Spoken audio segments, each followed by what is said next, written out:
Hi everyone, we are back for part 5. So where we left off with part 4 yesterday, it was getting quite spicy. As I say, although at the moment it looks like this witness is woefully underprepared for this deposition, and the suggestions that Meryl Gavrensky is making about her report being generated by AI, some of the things that she's pointing to actually support that as well. At this point in time, this witness does not look good for Wayfarer. I'm going to be brutally honest about that. I would say if it was Lively, but the fact that I am Team Wayfarer does not mean I'm not going to say things as I see it. This expert at this point in time, and we are still very early into the deposition, is not looking amazingly good. Her credentials also do not look great. Whilst it's not essential to have a degree, for some things, experience in itself is quite important. She does not appear to know much about the sources that she has cited, which is worrying. I understand the limitations with AI detecting like sort of software or apps, and that's fine. But if it's if multiple apps are saying this is and there's a very high to almost entirely probable chance that this is AI. If multiple generators, if multiple detecting software is saying that her report is between 70, 80, 100% AI, that is concerning. It is concerning. And the thing is, right, is you've got things like the citations being very, they're being sloppy. Authors being added to citations that are not part of the paper. Pages being out of sync. This all does actually suggest that AI may well have been part of this. And I mean, there's a lot I could kind of go over and say about this, but I'm keeping an open mind because we are 45 pages into this, 46, I think. So technically, we are times that by 4. We are a good 180 pages into 170, 180 pages into the deposition itself. The deposition has about 350 pages. So we've still got quite a long way to go, actually. And I'm hoping that something will turn it around and we'll start to see her kind of come out of her shell. But when she's being asked things that she should know because she is the expert witness, and her response is, I couldn't tell you, I don't know. I'm a little bit concerned. And no one for 1 minute is saying that she should memorize entire papers and reports. No, she shouldn't. But when she had specifically used portions of these kind of sources and cited them in her report, she should know at least what she is citing and why she has chosen that, why she has cited it. And when she's been asked, she does not have answers. And there's a lot of problems here that I am seeing. Again, I'm hoping that it will turn around as we get further into this. At this point, for me, the lawyers bickering over breaks and whether there's a pending question or not is kind of the sideshow. We haven't even got to the part where they actually go to the court, because that happens. We haven't even got there yet, and this is already hilarious. But there's a lot in this. There's a huge amount in this document, and I'm curious to see, because obviously we will get away from her credentials, we'll get away from her some of the sources that she's used for her report, and we will get more into the substance of her report. And that's the bit I'm kind of interested in. And if she can't make that kind of stack up, then I think this is a problem for me anyway. I can't imagine that Kevin Fritz is sitting here hearing that his expert witness, her report, multiple AI detecting software has picked up that paragraph after paragraph after paragraph of her report is, almost entirely AI. And he's sitting there, comfortable with that. Now, I do understand the limitations, and it may be just the way things are worded. I agree with you, because some people have said, well, it could be just this and it could be that. And, they are absolutely not, 100, entirely accurate in terms of AI detection. That I'm fully on board with. But there's other things like the fact that the citations and other there's so many errors, and citations have authors that weren't actually part of the paper. That is the bit that does actually support that it was probably there probably was some AI, because AI would make that kind of mistake. Whereas if she was, carefully going through this report and giving it the care that it's due, then she would have picked up those mistakes.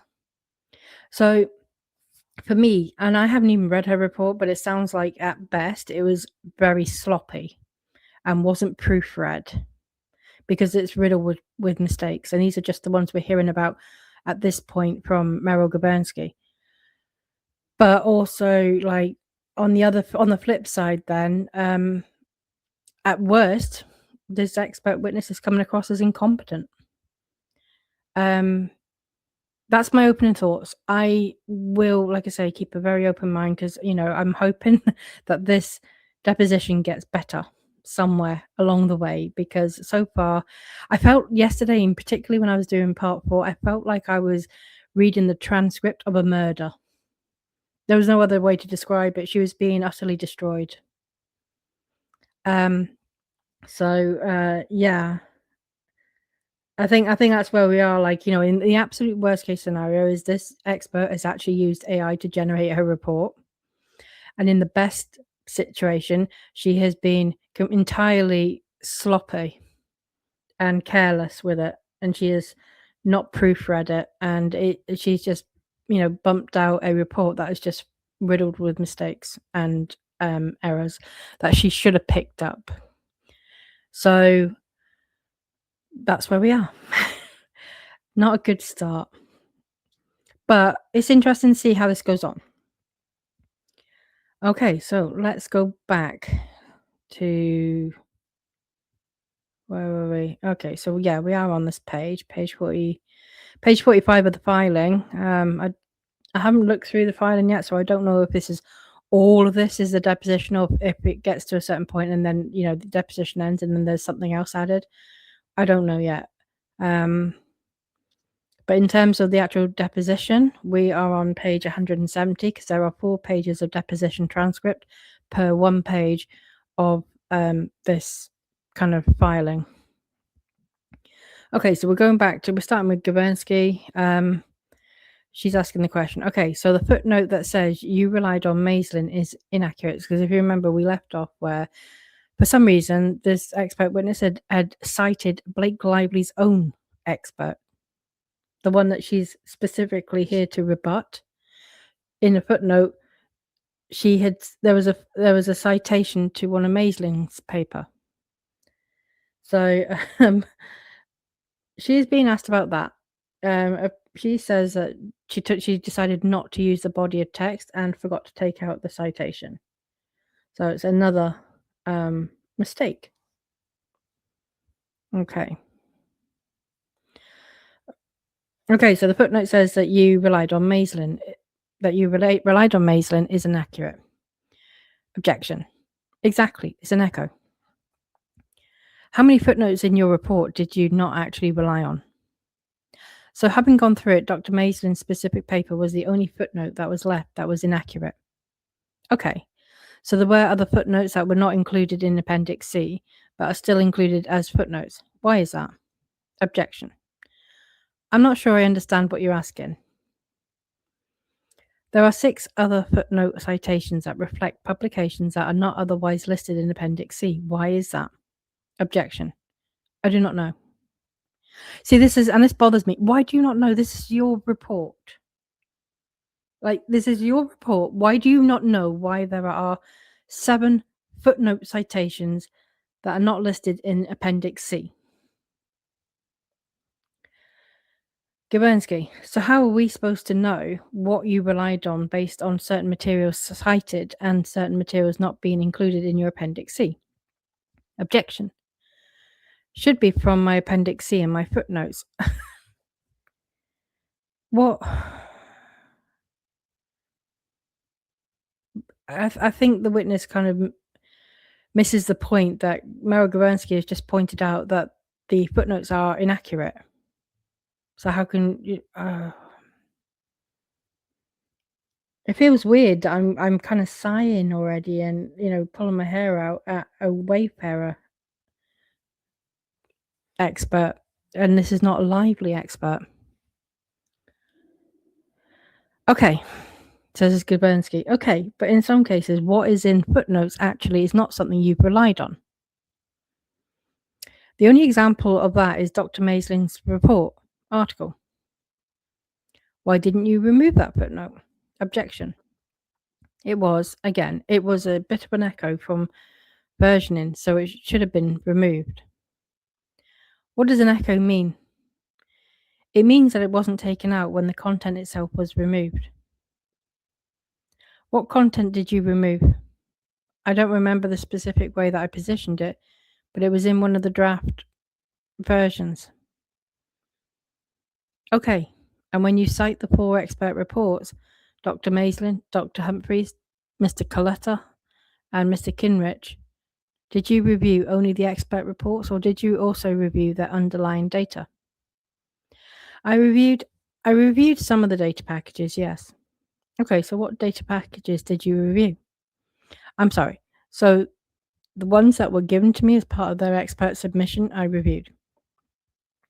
Okay, so you reviewed all of the backup. That was provided to me, yes. Okay, and did you review all of the backup data? I personally read through it, yes.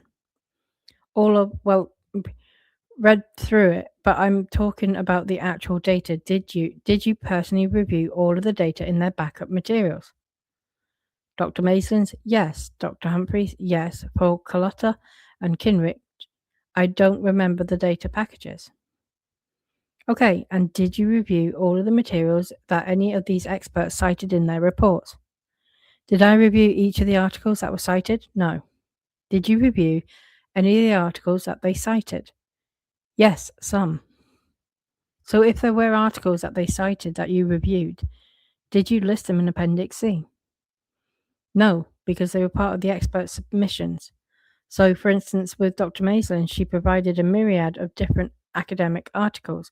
I may have reviewed some of them, for instance, as part of my job of reviewing the expert submissions. How are we supposed to understand which ones you reviewed and which ones you didn't? Objection. So, to my knowledge, it was my job to review all of the expert submissions, but relying on them for my report is different. So, if you didn't list it in Appendix C, then it's your testimony that they are irrelevant to your report. Objection. It means I did not rely on them for my report. What does that mean to you, not rely on them? I did not take the content or context into regard into my report. Okay, so you said that you reviewed Dr. Maislin's dataset. How many pieces of social media items do you understand that Dr. Maislin reviewed for purposes of her report? She listed 1.1 million approximately. Okay, and you testified that you reviewed all of them. Objection. I'm not sure what you mean by that, so could you clarify? Well, you testified that you reviewed all of the data that Dr. Maislin provided. Yes, I looked through the dataset. Okay, so did the dataset include all of the social media items that comprised her report? I did not go into each individual line of data, like row of data, and read them verbatim. Okay, your dataset is 96% smaller than Dr. Maislin's, right? Objection. My dataset is 44,000. And that's 96% smaller than 1.1 million, right? Objection. 44,000 is my dataset, yeah. Okay. Well, can you explain how you can be confident that your dataset is representative when Dr. Maislin's is 96% larger? Size is not a signifier of accuracy, I would say. That's fair. Right. So I'm asking, how would you ensure that your 43,992 posts were a representative sample? Objection. Yeah, so I would say representative is extremely difficult. I would actually argue that neither my dataset nor Dr. Maislin's set is representative of the overall universe that encompasses Blake Lively during the given periods of time that we looked at, because it's physically impossible based on the data that is available to either of us. Understood. So you cannot, as you sit here today, represent that your dataset is representative of the full dataset that would be reflective of the Blake Lively related content during this time period. Objection. So representative would first have to be defined. Representative of the entire mass of data for any given time period? No. Representative of the entire mass of data for any given time period. No one's data set is representative unless you're looking at a social media platform, looking at their own data. So anybody with access to second-party or third-party data, which would be any of the experts involved in this trial, would not have access to representative data based on the entire universe. I'm asking you specifically about your report, so if you can stay focused on yourself and your own dataset. Objection. How would you define representative in the context of your report? So I wouldn't define representative in my report because representative isn't necessary for the data analysis. Okay. So what is your dataset comprised of? What does it show? Objection. It shows 5 different social media networks. So I was representative from the diversity of social media platforms that I looked at, which is higher than Dr. Maislin's. For instance, I looked at X, Reddit, Instagram, YouTube, and sorry, I'm missing one. Sorry, I'm blanking on the 5th one. But what is it? It's just representative of what posts hit on the search terms. Is that what is representative of? So I'm going to not use the word representative because I think we need to define what representative means. My data is based on the keywords that were accessible for public posts, similar to, again, anybody not using first-party data. Okay, well, how would you use the term representative generally in your everyday life? Objection. Representative in my everyday life? Fritz interjects. Hold on, do you mean as a verb or a noun? Gurensky, answer the question as you understand it. Fritz, go ahead. So, having a research background, I would use representative in the context of, does this represent the majority of individuals within a class, a segment, a majority, a minority, or the majority of information available? Okay. Is it your testimony that your dataset meets your definition of representative? Objection. My dataset and no one else's dataset, unless it's a first party, would be representative of the keywords around Blake Lively. Okay. So just speaking about your dataset, I just want to make sure I understand. Adopting your definition of representative, it's your testimony that your dataset is not representative of the majority of the individual statements about Blake Lively during this time period. Objection. Is that right? I just want to understand what your testimony is. Same objection. It's not possible for a dataset to be quote-unquote representative of all of the social media discussion around Blake Lively unless you are a first party that is has access to that data, such as Twitter, Instagram, Facebook, etc. Okay, so if you're a scientist and you're conducting an experiment, don't you need to create a representative sample? Otherwise, what is it that you're trying to conclude? Objection. So when looking at social media data, it's not about a representative sample. It's about a statistically significant sample, because keywords in and of themselves means that you are not looking at a representative sample because you are only using a specific amount of keywords. There are a myriad of different combinations that represent Blake Lively globally across social media. There's also accounts that are inaccessible by any second-party individual trying to look and analyze data.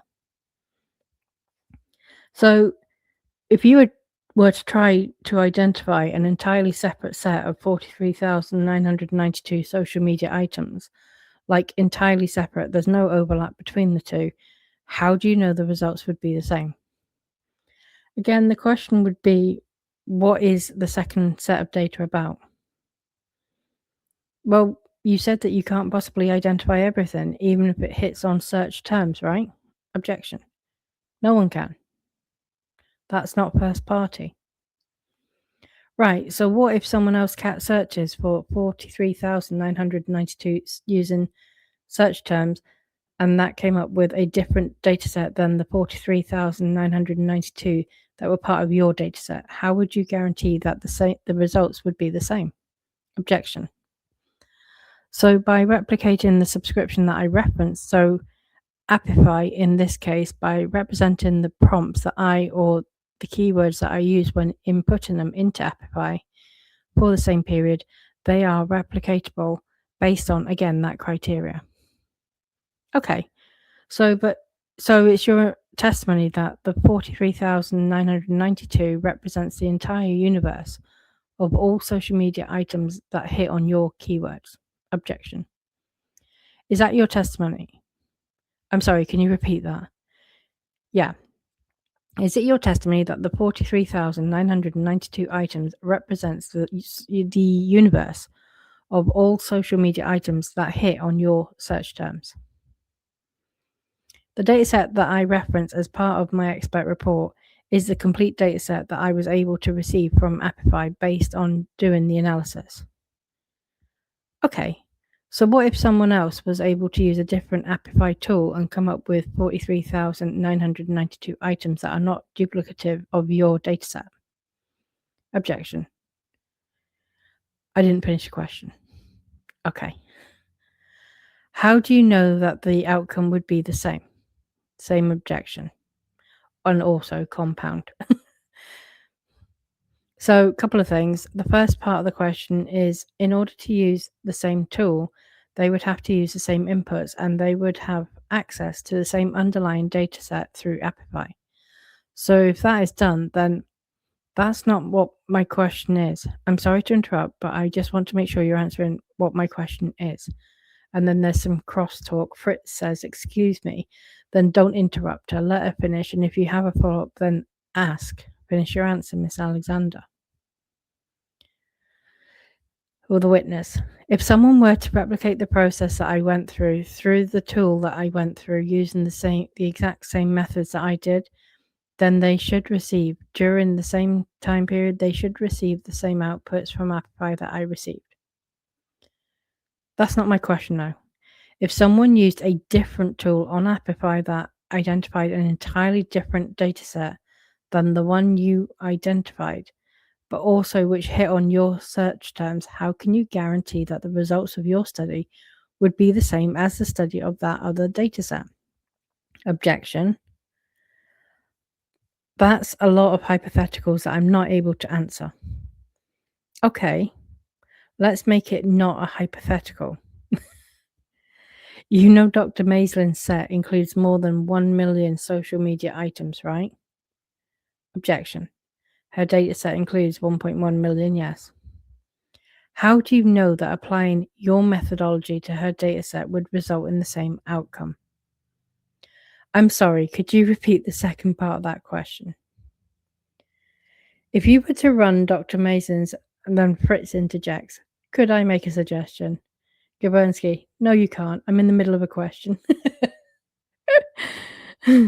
Fritz, I'm sorry. If she's telling you she doesn't understand the question, Gavronsky, I'm rephrasing it. Fritz, excuse me, and she's explained to you why she doesn't understand it. I'd suggest you wait until she's finished so you completely and fully understand why she's confused. Gavronsky, we're going to go off the record. Off the record, I'm going to call the court about speaking objections. Let's go off the record, please. Fritz, go ahead. And then they're off the record. And then they were off the record from 2:53 p.m. to 3:58 p.m., which is where the court conference call was had with the court, which has been described and bounded in a separate transcript.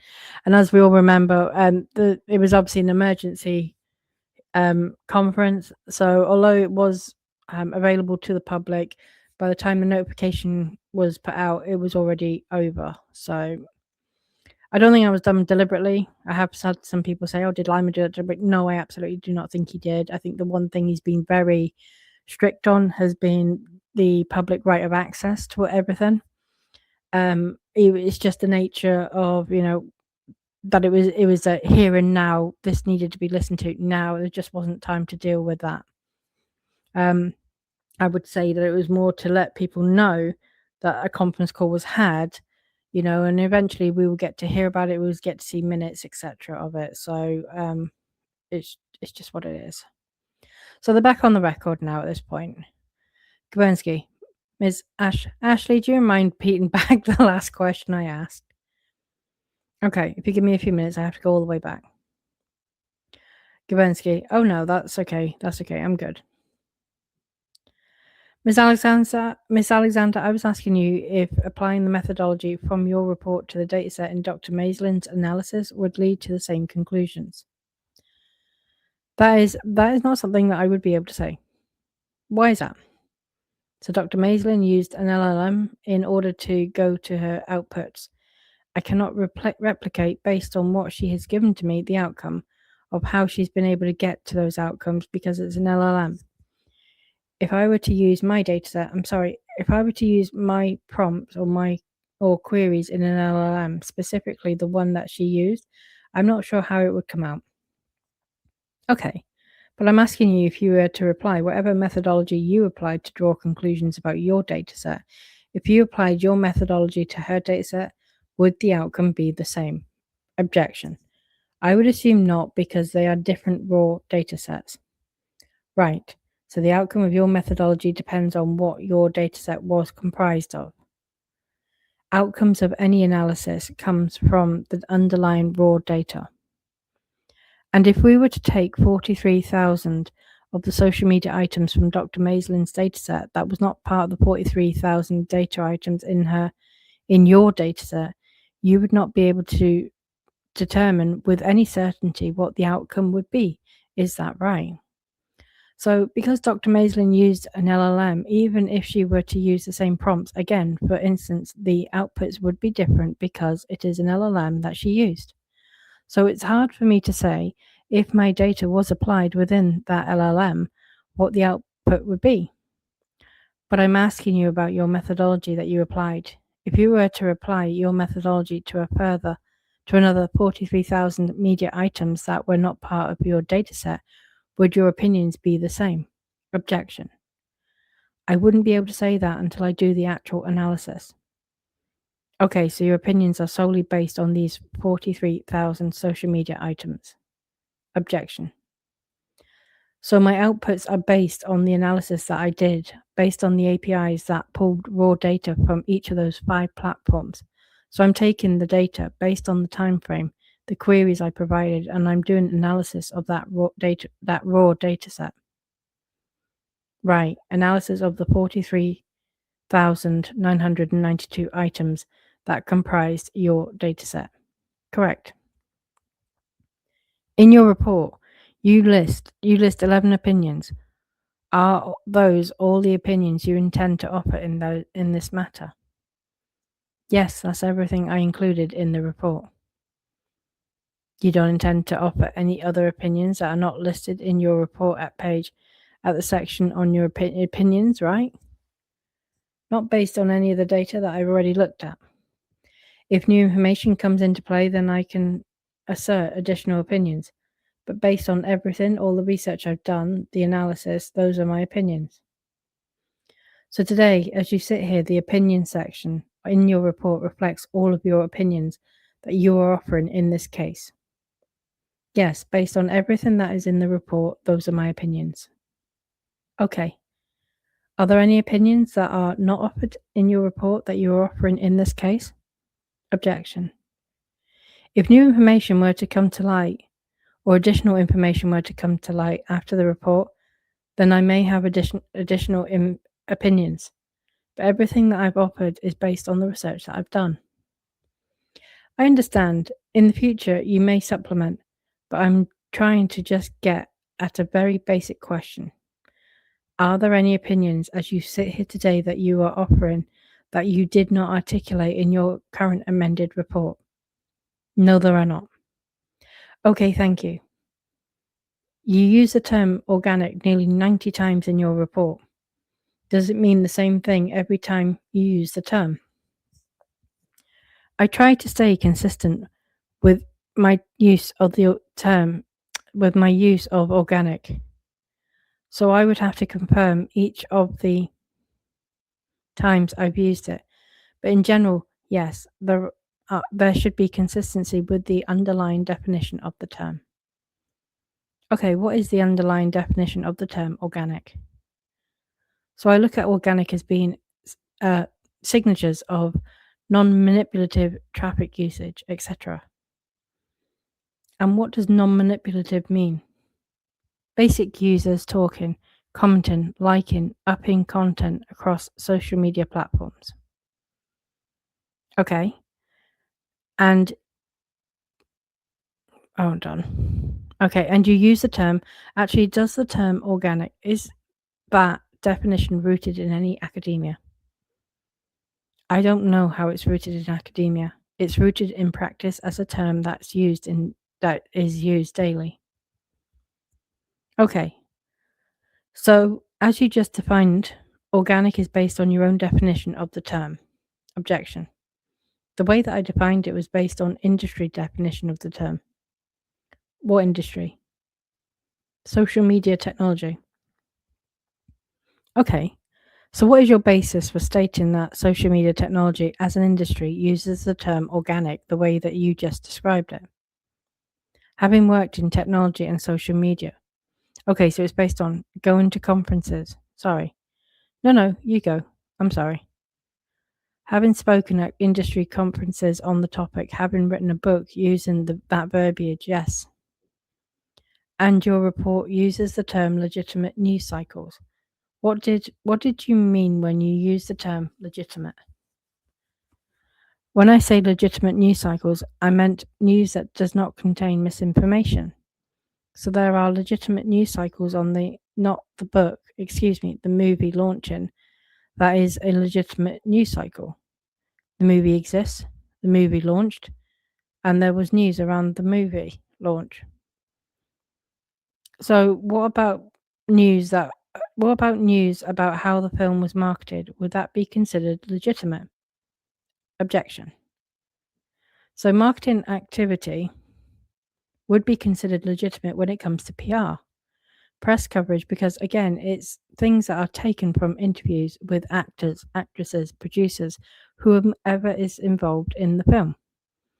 There is news coverage by a slew of different media sources, things of that nature. Okay, and so does it matter what the content of the communication is? If it's solely about marketing, it's legitimate irrespective of what the content is. I'm not sure I understand. Are you saying that if the content is paid marketing or organic marketing? No, let's do a hypothetical. Someone says something about the marketing of the film that turned out not to be true. Would that, in your opinion, be considered legitimate because it had to do with marketing, even though it was not a truthful statement? So based on what I understood, the question, I wouldn't call that marketing number one, because that's not the marketing of the film. That would be commentary around it. So it could be, I don't know, something happened in the news that had nothing to do with the film or the actors, actresses, etc. So that in and of itself could have legitimate properties, or it could have illegitimate properties, depending on where it came from. What if an actor was talking about the marketing of the film? Would that be legitimate or not legitimate? If they were talking about the marketing of the film and they were being honest, then I would say yes, that would be legitimate. Alternatively, if they were saying something that was untrue, knowingly, it could be misinformation. So how do you tell what is legitimate or illegitimate? It sounds a little bit subjective. Objection. Well, one way is by simply looking at, is this true or is this not true? And so you would have to do that at a post-by-post analysis to look at if something was legitimate as part of a news cycle. Yeah, so there would be additional patterns. Because again, just because you say something doesn't mean that it's going to get scale. So if it got scale and it was true, right, there would be other ways to identify. Number one, if it's true and if the origins was an individual saying it, a press release, or whatever the case may be, and vice versa. Okay, so is there like a scientific way to determine if something is part of a legitimate news cycle or an illegitimate news cycle? So there is a way to identify misinformation. If you want to identify if something is true regarding a news cycle, usually you look at things of credibility of who disseminated it. You look at confirmation of that dissemination or the story. So, in other words, did the New York Times publish it, and then subsequently did AP News publish it? So there is a collective mentality of the assumption is that not every major news outlet would knowingly publish incorrect information. Well, what you just described seems like a pretty subjective process. Objection. I'm sorry. And then there's some kind of audio interruption. Sorry, what was a question? What was that? You just, for some reason, you knocked my Google Home. Sorry. Okay, is your Google Home turned on? My Google Home is always turned on. Everything, yes, it's turned on. Is it providing you feedback on the deposition? No, it's not. Like usually you should have to say, I won't say it, but usually you have to say the prompt. Say the prompt. Yes. Okay, so I'm specifically focused on the word legitimate versus not legitimate. Is there a scientific definition of legitimacy? Objection. There may be. I don't know what the scientific definition would be. Okay, and you don't know. I'm sorry, strike that. Are you an expert on what is legitimate or not legitimate in terms of news cycles? Objection.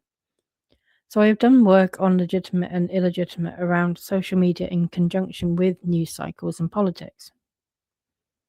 Okay, so can you explain how you are an expert in determining whether a news cycle is legitimate or illegitimate? So I have looked at discourse across different news cycles. Specifically, with the one I'm referencing right now is in conjunction with politics and looking at stories or coverage stories that were seeded versus not seeded for different political gains and dissecting if those news stories were true or false. And if they were, how do you say if they were manipulative within the context of how they were planted across Meta's network? It sounds like a lot of the determination between whether something is legitimate or illegitimate depends on whether the content is true or false. Is that right? Objection. It's one factor, but it wouldn't be the only factor. Well, what are some other factors? If something is true or false. What? She just said that wasn't the only factor. If something had been boosted, for instance, I can't think of how else to say that, increased in its popularity based on manipulation. Also, if something is true, but it's contextually positioned. So it's not wrong, but it's contextually positioned as inaccurately. And those are all examples of things that are news cycles that would be illegitimate, right? Correct.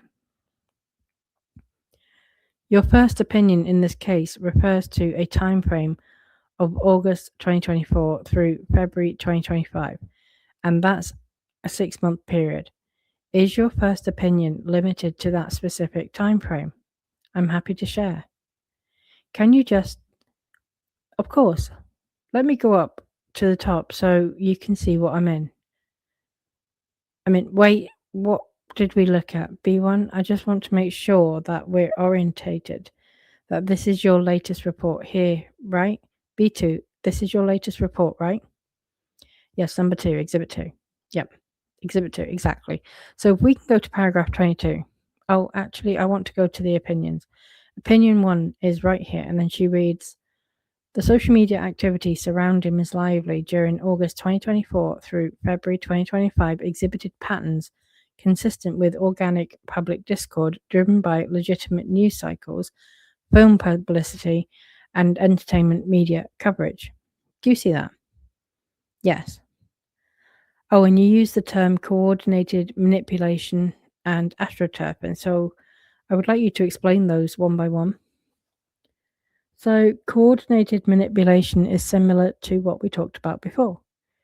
It can either be through technology or less frequently through coordinated human ways of manipulating data. So, from a bot perspective, specifically manipulative bots, because there are bots that are not manipulative that are used every single day to also, having a coordinated group of individuals or humans, make something either more positive or more negative based on coordinated activity. Okay. It sounds like that is similar to how you define illegitimate news cycles, film publicity, and entertainment. Is that right? That's kind of the opposite of legitimate news cycles, film publicity, and entertainment media coverage. I believe so. Okay, what is astroturfing? Astroturfing, to my understanding, is similar to manipulative behavior. Astroturfing isn't a term that I normally use. So why did you use it in your report? So specifically, I used it because it was used in Dr. Maislin's report. So I wanted to use similar terminology. Okay, but do you have any independent expertise in astroturfing? Yes, astroturfing is a different word, but it's the same underlying behavior of manipulative, legitimate, or illegitimate work that is done in a coordinated effort either through bots or through human activity. It's a different coined term.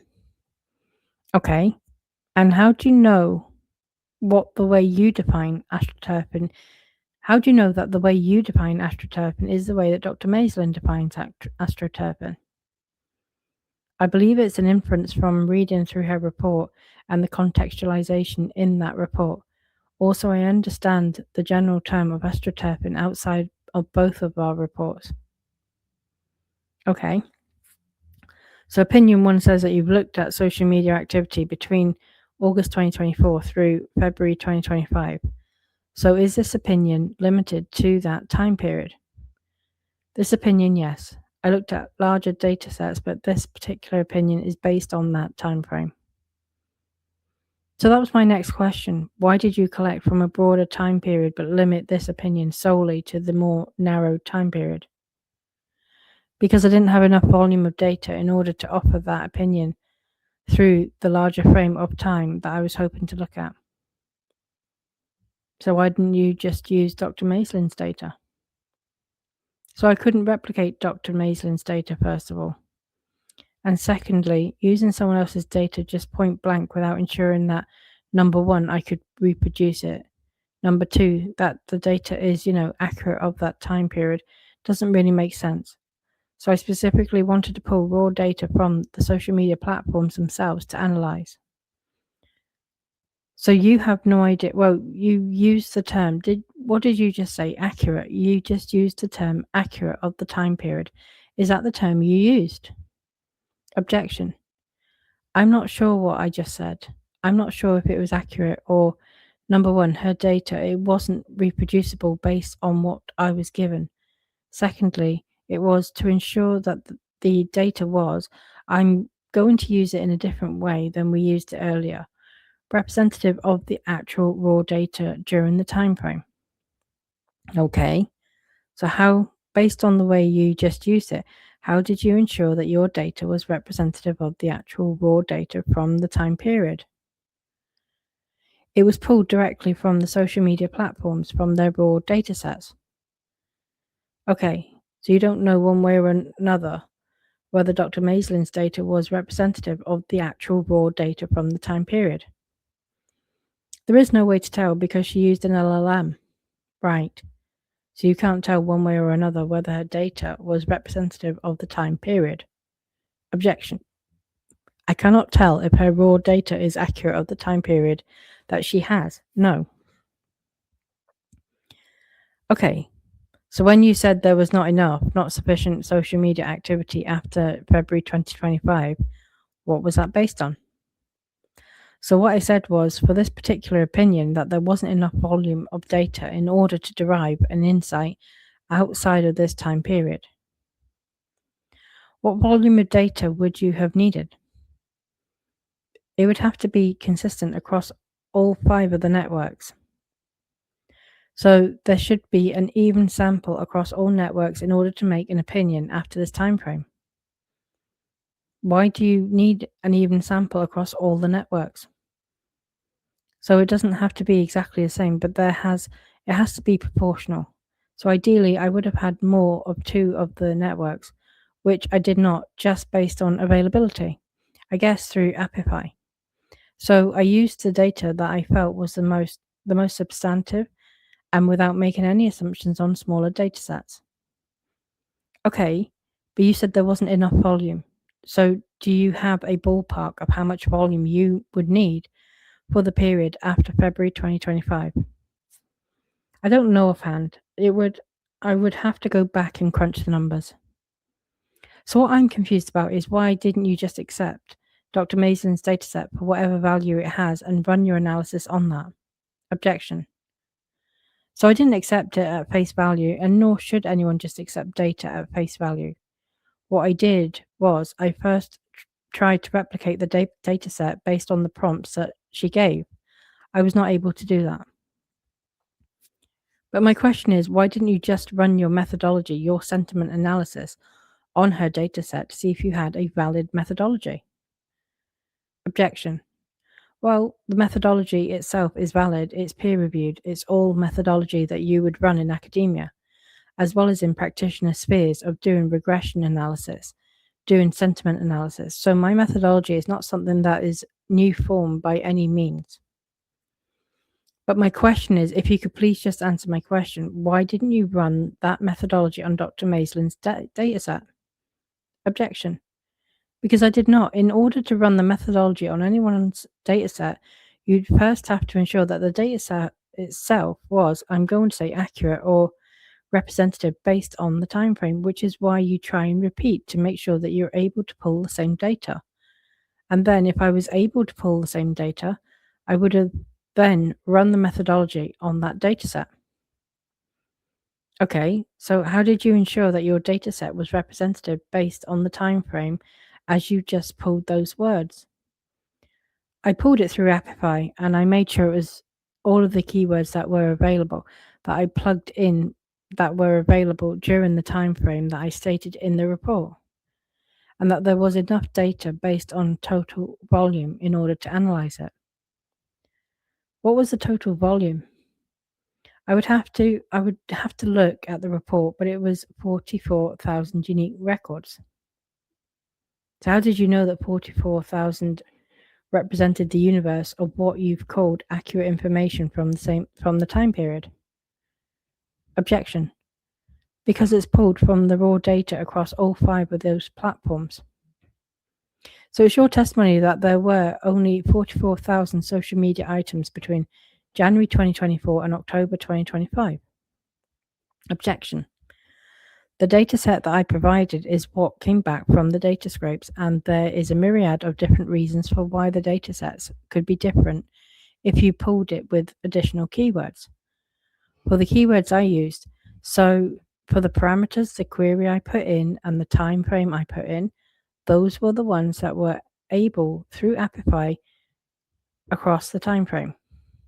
Those are the ones that were available, through Apify across the time frame.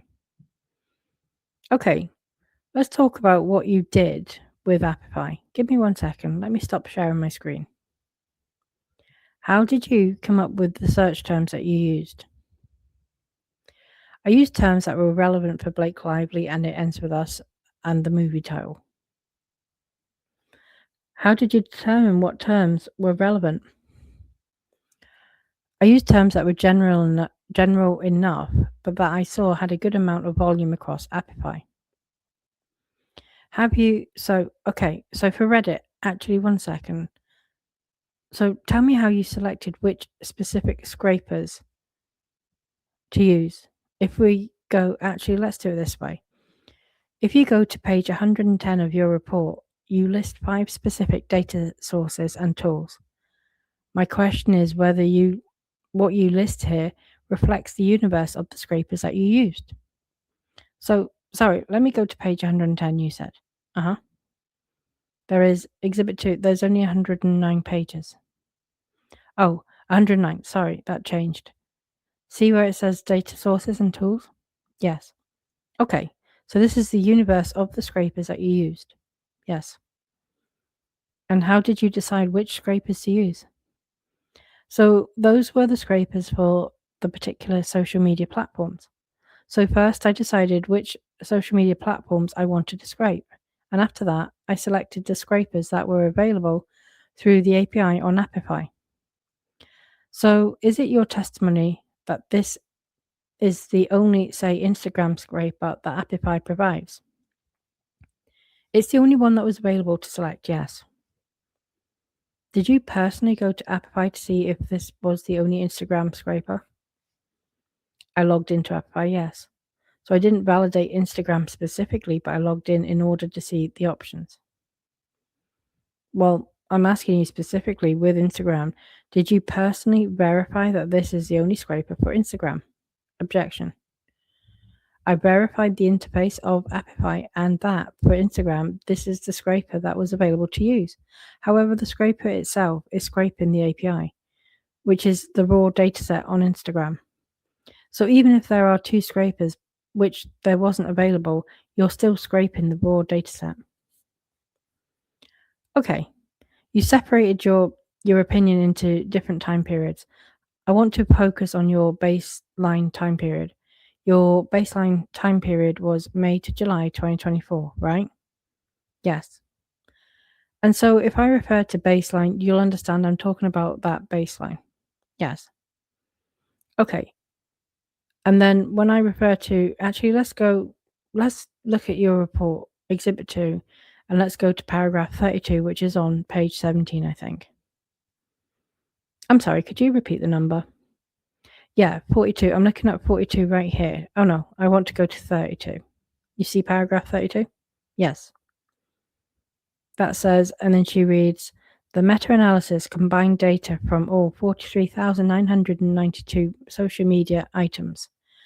You used the term August 2024 spike. What did you mean by that? That's a spike that you see in one of the charts, for instance. It means that we saw total volume of sentiment for that particular month increase with a statistical significance. Okay, so you mentioned statistical significance, and there is a 1096 standard deviation. What does that mean? And I am going to wrap it up there for this part and move on to part 6.